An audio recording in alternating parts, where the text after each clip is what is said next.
This tutorial we're going to cover how to globally change a discount or markup in an estimate or a sales order. And it doesn't matter which one you're in, estimate or sales order, they'll both work the same way except for one little difference. In an estimate, you have to come under the product information, and you will need to select the type of estimate first. See, right now there's nothing selected. So if I were to try to go to change discount markup, what it's going to do is pop up a message and tell me I need to select the type estimate first. So it won't let me make the change. That's the only difference. On a sales order, you can go directly to that change discount markup. So what's going to happen is this will only make changes. So if we select hardware, it's only going to make changes to the products that are under this type of estimate. So if we click on this tab now we can get into this this part of the quote. All right, and again, this will look and work exactly the same as it does in a sales order. So we're not doing two different tutorials on this. So the first thing you need to do is either select a changing a discount or changing a markup. And over here you can see this first column. It shows what the current value of the entire estimate is at this time without any changes. So what you're going to be able to do is you can view the change first and make sure it looks like something you want to do, and then you can save it. So you'll be able to view it first before it permanently makes any changes. So the first thing we need to do, let's say we want to change a discount. So right now there's nothing in there, so we need to check the box. And then when we hit the drop down now, this is all of the different manufacturers that are currently being used right now in the in this hardware type of estimate.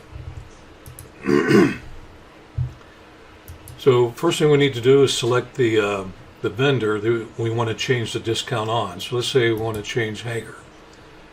Maybe the manufacturer gave us a better discount. So the next option will be to select the discount that you want to change. Now this drop down will have all the changes by Hager, which at this time is only one discount of 1%.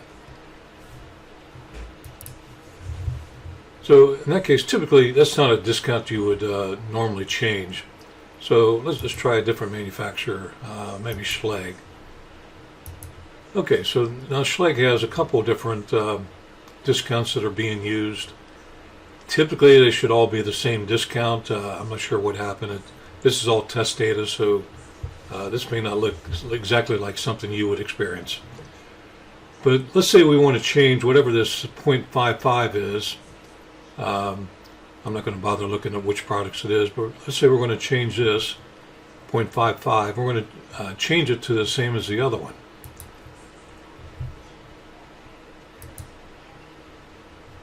So if we look under the new discount, apparently it's not, it must be a special discount. So we're going to select special, and we're going to type in the new discount.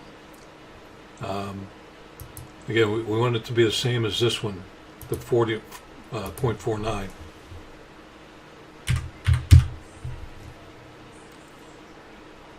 Or I'm sorry, that's multiplier. Since this is special, if I knew what the discount was, like 50 and 10, I could put that in there and it would generate the multiplier for me. But that's not the case, so we want 0.49. Don't forget your decimal point. So we got 0.49.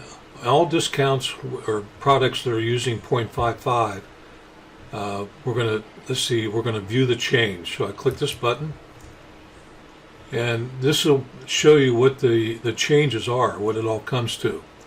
This is the total after the change. This is the subtotal difference, so it reduced it by $30.63. with sales tax, it's $32.78.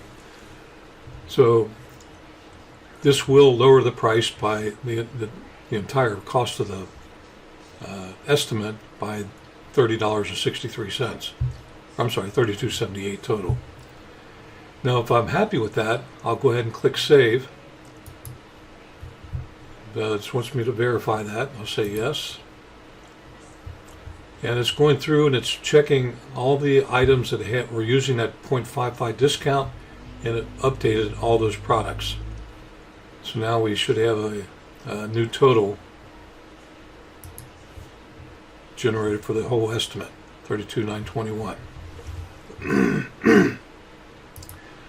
Okay, so it's going to work the same way on and you can continue making changes on all the different vendors if you like. Now let's say we want to change a markup. So we'll check this box here, and you can either select just a certain manufacturer that you want to mark up differently, or you can select the markup that you want to change. If we leave this blank, we can see we've got two different markups here, 50 and 120. So I'm not going to bother going over here and checking which one is using that 120. Well, let's take a look at it anyway. Let's go under products. Let's scroll over to markup right here. And it looks like a couple items right here. 1, 2. So 2 items are using that 120. And let's see which ones it's on.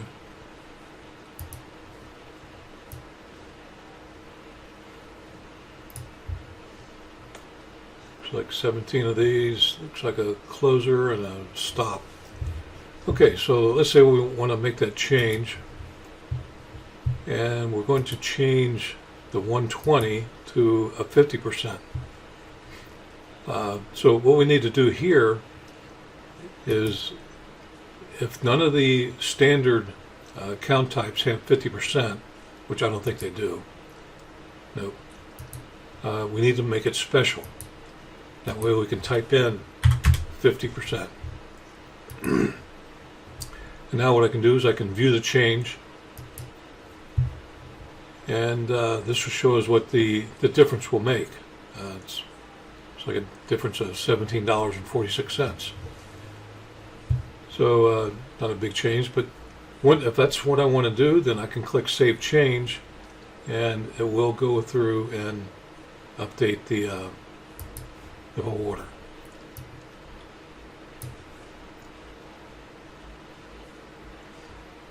Okay, so now we have a new total, $32,903.03.